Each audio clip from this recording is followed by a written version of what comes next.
I first came to Bali in 2002 and I completely fell in love with this island. It really felt like home.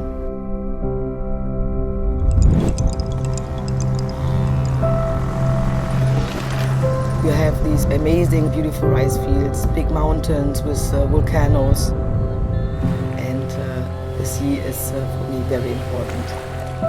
The people are so nice and so friendly. The culture, tradition, I really love. I thought that I can also open my own hotel. So I tried to find a land. I was driving around in Bali everywhere and I found this place with these really, really nice rocks and the house reef in front. The only thing was that was a big salt salina. No trees, nothing, only salt. I had to recover the whole land. In this first year, I met my good friend Sri. Together, we managed the whole thing.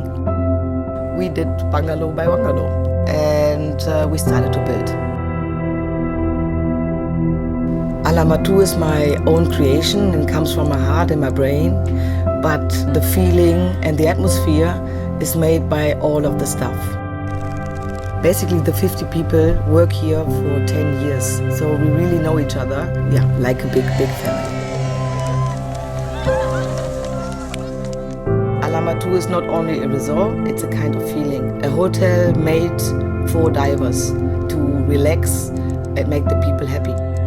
I really want to create a special place where all the guests can find a kind of home. They come and not only come for one time, maybe for many, many times.